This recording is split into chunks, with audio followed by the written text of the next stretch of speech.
HD ಕೋಟೆ ಪಟ್ಟಣದಲ್ಲಿ ಶನಿವಾರ ವಾಯುಪುತ್ರ ರಾಮನ ಭಕ್ತ ಹನುಮನಿಗೆ ಭಕ್ತಿ ಭಾವದಿಂದ ಹನುಮದ್ ವ್ರತ ಕಾರ್ಯಕ್ರಮ ವಿಜೃಂಭಣೆಯಿಂದ ನೆರವೇರುವ ಮೂಲಕ ಹನುಮನ ಭಕ್ತರಲ್ಲಿ ಭಕ್ತಿ ಭಾವ ಮೂಡಿತು.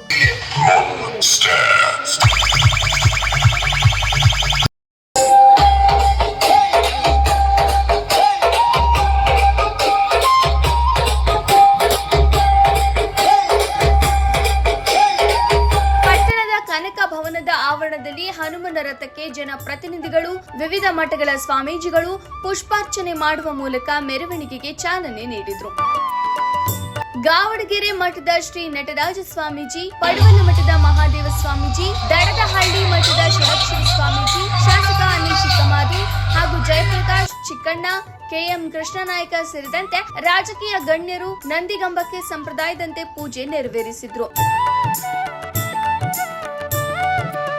ಮೆರವಣಿಗೆಯು ಕನಕ ಭವನದ ಆವರಣದಿಂದ ನಂದಿಕಂಬ, ವೀರಗಾಸೆ, ಡೊಳ್ಳು ಕುಣಿತ, ಚಂಡೆ, ನಗಾರಿ, ಪಿಲಿಪಿಲಿ, ಗೊಂಬೆ, ಪಟು ಕುಣಿತ, ಆದಿವಾಸಿಗಳ ನೃತ್ಯ, ಡಿಜೆ, ಯುವಕರ ಕುಣಿತದೊಂದಿಗೆ ಹುಣಸೋಟು ಬೇಗೂರು ಮುಖ್ಯ ರಸ್ತೆಯಲ್ಲಿ ಮೆರವಣಿಗೆ ಸಾಗಿ ವರದರಾಜಸ್ವಾಮಿ ದೇವಾಲಯದ ಆವರಣದಲ್ಲಿ ಸಂಪನ್ನಗೊಂಡಿತು. ಈ ಸಂದರ್ಭದಲ್ಲಿ ಹನುಮ ಸೇನಾ ಸಮಿತಿ ಅಧ್ಯಕ್ಷರು, ಪದಾಧಿಕಾರಿಗಳು ಹಾಗೂ ಹನುಮ ಭಕ್ತರು ಹೆಚ್ಚಿನ ಸಂಖ್ಯೆಯಲ್ಲಿ ಇದ್ದರು.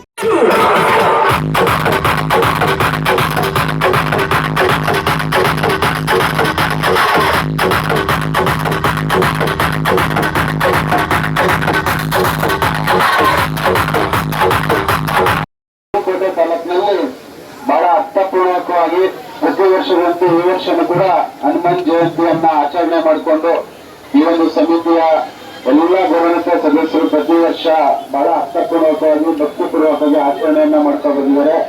ಈ ಒಂದು ಚಾಲನೆ ಕೊಡಕ್ಕೆ ನಮ್ಮ ಹುಣಸೂರು ತಾಲೂಕಿನ ಗೌಡಗೆರೆ ಮಠದ ಶ್ರೀ ಬುದ್ಧಿಗಳು ಕೂಡ ಈ ಕಾರ್ಯಕ್ರಮಕ್ಕೆ ಬಂದಿದ್ದಾರೆ. ಅದೇ ರೀತಿ ದಡದಹಳ್ಳಿ ಸ್ವಾಮೀಜಿಯವರು, ನಮ್ಮ ಹೊರಕೋಟೆ ಪರಮ ಪೂಜ್ಯರು, ಎಲ್ಲಾ ಪರಮ ಪೂಜ್ಯರು ಕೂಡ ಈ ಕಾರ್ಯಕ್ರಮಕ್ಕೆ ಬಂದು ಇವತ್ತು ಚಾಲನೆಯನ್ನ ನೀಡ್ತಾರೆ. ಈ ಒಂದು ಕಾರ್ಯಕ್ರಮದಲ್ಲಿ ಈ ಭಾಗದ ಮುಖಂಡರು, ಸಹೋದರ ಸಮಾಜದ ಜಯಪ್ರಕಾಶಣ್ಣ ಅವರು, ಜೊತೆಗೆ ಕೃಷ್ಣ ನಾಯ್ಕರವರು, ಜೊತೆಗೆ ಎಲ್ಲ ಗೌರವಾನ್ವಿತ ತಾಲೂಕಿನ ಎಲ್ಲ ಸಮಾಜದ ಮುಖಂಡರು ಪಕ್ಷಾತೀತವಾಗಿ, ಜಾತ್ಯತೀತವಾಗಿ ಇವತ್ತು ಹನುಮಾನ್ ಜಯಂತಿ ಕಾರ್ಯಕ್ರಮಕ್ಕೆ ಭಾಗವಹಿಸಿರ್ತಕ್ಕಂಥದ್ದು ಬಹಳ ಸಂತೋಷ ತರ್ತಕ್ಕಂಥ ವಿಚಾರ.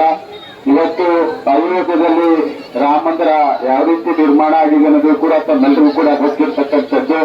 ಇವತ್ತು ರಾಮ ಲಕ್ಷ್ಮಣ ಸಂಬಂಧ ಇರ್ಬೋದು, ಜೊತೆಗೆ ರಾಮ ಸೀತೆ ಸಂಬಂಧ ಇರ್ಬೋದು, ಎಲ್ಲಾನು ಕೂಡ ಇವತ್ತು ಶ್ರೀ ಮಹರ್ಷಿ ವಾಲ್ಮೀಕಿ ಅವರು ಬರೆದಂತ ರಾಮಾಯಣದಲ್ಲಿ ಬಹಳಷ್ಟು ಹನುಮಾನ ಬಗ್ಗೆ ಯಾವ ರೀತಿ ಒಂದು ಭಕ್ತಿಯನ್ನ ತೋರಿಸಿದ್ದಾರೆ ಅನ್ನೋದು ಕೂಡ ತಮ್ಗೆಲ್ಲರಿಗೂ ಕೂಡ ಗೊತ್ತಿದೆ. ಆದ್ರಿಂದ ಇವತ್ತು ಶ್ರೀ ಹನುಮ ಅವರು ಇವತ್ತು ಜಯಂತಿಯನ್ನ ನಮ್ಮ ಎಚ್ಡಿ ಕೋಟೆ ತಾಲೂಕಿನಲ್ಲಿ ಬಹಳಷ್ಟು ಅದ್ದೂರಿಯಾಗಿ ಆಚರಣೆ ಮಾಡ್ಕೊಂಡು ಬರ್ತಾ ಇದ್ದಾರೆ. ಅದರಿಂದ ನಾನು ನಿನ್ನೆ ಚಳಿಗಾಲದ ಅಧಿವೇಶನ ಮುಗಿಸ್ಕೊಂಡು ಬಂದು ಈ ಒಂದು ಕಾರ್ಯಕ್ರಮಕ್ಕೆ ಬರಲೇಬೇಕು ಅಂತಲೂ ಕೂಡ ನಾವೆಲ್ಲರೂ ಕೂಡ ನಮ್ಗೆ ಆಹ್ವಾನವನ್ನ ಮಾಡಿದ್ರಿ. ರಾತ್ರಿ 2 ಗಂಟೆಗೆ ನಾನು ಮೈಸೂರು ತಲುಪಾಯ್ತು. ಅದಾದ ನಂತರ ಇವತ್ತು ಈ ಕಾರ್ಯಕ್ರಮಕ್ಕೆ ಬಂದಿದ್ದೀವಿ. ಅದರಿಂದ ಇದು ಪ್ರತಿ ವರ್ಷದಂತೆ ಈ ವರ್ಷನೂ ಕೂಡ ಬಹಳ ಅದ್ದೂರಿಯಾಗಿ ನಡೀಲಿ. ಎಲ್ಲರೂ ಕೂಡ ಒಂದು ಈ ಹನುಮ ಇಡೀ ನಮ್ಮ ತಾಲೂಕಿಗೆ ಒಂದು ಒಳ್ಳೆಯದಾಗಲಿ ಅಂತ ಹೇಳಿ ನನ್ನ ಮಾತನ್ನ ಮುಗಿಸ್ತೀನಿ. ತರುವಂತ ಒಂದು ಹಬ್ಬ ಇದು. ಹಾಗಾಗಿ ಇಂತಹ ಹಬ್ಬ ನಿರಂತರವಾಗಿ ನಡ್ಕೊಂಡು ಹೋಗಿ ಮತ್ತು ಈ ಒಂದು ಹಬ್ಬದ ಮುಖಾಂತರ ಒಂದು ಸನಾತನ ಧರ್ಮವನ್ನ ಉಳಿಸುವಂತಹ ನಿಟ್ಟಿನಲ್ಲಿ ಆಧುನಿಕ ದಿನಮಾನಗಳಲ್ಲಿ ಏನು ನಡೀತಾ ಇದೆ ಎಲ್ಲ ಒಂದು ವೈರುಧ್ಯಗಳನ್ನ ಮೀರಿ ಒಂದು ಸನಾತನ ಧರ್ಮವನ್ನ ಉಳಿಸುವಂತ ನಿಟ್ಟಿನಲ್ಲಿ ಶ್ರೀರಾಮ ಏನು ಕಲ್ಪನೆ ಇಟ್ಕೊಂಡಿದ್ನ ಅಂತ ರಾಮರಾಜ್ಯವನ್ನ ಕಟ್ಟುವಂತ ನಿಟ್ಟಿನಲ್ಲಿ ಈ ಒಂದು ಹನುಮ ಜಯಂತಿ ಸಹಕಾರಿಯಾಗ್ಲಿ, ಎಲ್ಲರೂ ಒಗ್ಗೂಡುವಂತ ಮನೋಭಾವ ಎಲ್ಲರಿಗೂ ಬರಲಿ ಅನ್ನೋ ಒಂದು ಆಶಯವನ್ನ ವ್ಯಕ್ತ ಮಾಡಿ ಈ ಒಂದು ಹನುಮ ಸಮಿತಿಯ ಅಧ್ಯಕ್ಷರು ಮತ್ತು ಎಲ್ಲ ಪದಾಧಿಕಾರಿಗಳು ಕೂಡ ಕಳೆದ 1 ತಿಂಗಳಿಂದ ಬಹಳ ಶ್ರಮಪಟ್ಟು ಇಷ್ಟೆಲ್ಲ ಕಾರ್ಯಕ್ರಮಗಳನ್ನ ಆಯೋಜನೆ ಮಾಡಿದ್ದಾರೆ.